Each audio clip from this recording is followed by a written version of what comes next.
Pendahuluan. Sejarah perjalanan Pancasila sebagai dasar negara menunjukkan dinamika yang sangat kaya. Dari awal kemerdekaan, Pancasila menjadi fondasi ideologis bangsa. Pada masa Republik Indonesia Serikat, RIS, Pancasila tetap dijadikan pedoman meski sistem pemerintahan sempat berubah. Memasuki era demokrasi terpimpin. Pancasila sering ditafsirkan sesuai kepentingan politik, sehingga terjadi ketegangan antara idealisme dan praktik. Namun, salah satu peristiwa penting yang patut dicermati adalah masa Orde Baru 1966-1998, ketika Pancasila dijadikan asas tunggal bagi seluruh organisasi politik dan kemasyarakatan. Pemerintah meluncurkan program P4, Pedoman Penghayatan dan Pengamalan Pancasila, untuk memperkuat pemahaman masyarakat. Tujuannya menjaga stabilitas dan persatuan, tetapi dalam praktiknya sering digunakan sebagai alat legitimasi kekuasaan dan membatasi kebebasan berpendapat. Perkembangan Pancasila. Sejak kemerdekaan tahun 1945, Pancasila menerapkan UUD 1945 sebagai dasar negara dan pedoman hidup bangsa. Pada masa Republik Indonesia Serikat, RIS, namun berjalan waktu sistem yang dulunya federal berubah menjadi Pancasila yang memiliki pedoman dan bentuk nilai persatuan Indonesia adalah NKRI. Pada era reformasi membawa perubahan besar dengan adanya penekanan pada demokrasi, hak asasi manusia, dan amandemen UUD. Nilai kerakyatan dan keadilan sosial kembali ditegakkan, mencerminkan semangat kebebasan dan keterbukaan. Peristiwa penting Orde Baru.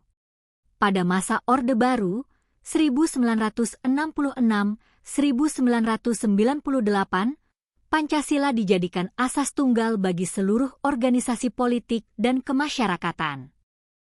Pemerintah meluncurkan program P4, Pedoman Penghayatan dan Pengamalan Pancasila, dengan tujuan memperkuat pemahaman masyarakat serta menjaga stabilitas dan persatuan bangsa. Seperti pada masa Orde Baru, 1966-1998, pemerintah mewajibkan seluruh organisasi politik dan kemasyarakatan menjadikan Pancasila sebagai asas tunggal. Untuk memperkuat pemahaman masyarakat, diluncurkan program P4, Pedoman Penghayatan dan Pengamalan Pancasila.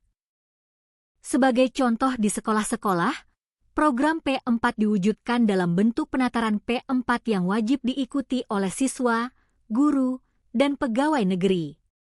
Bertujuan untuk program ini bisa membawa penjaga stabilitas dan persatuan bangsa.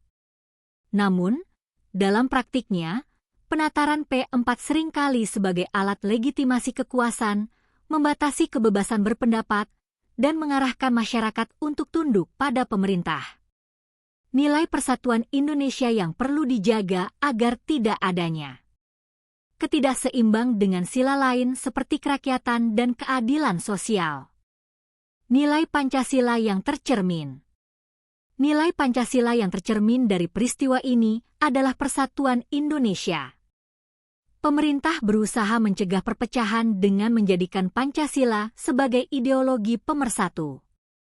Namun, penerapan nilai persatuan tidak selalu seimbang dengan sila lain, seperti kerakyatan dan keadilan sosial, karena aspirasi rakyat sering dibatasi. Hal ini menunjukkan bahwa memahami Pancasila secara parsial dapat menimbulkan ketidakadilan.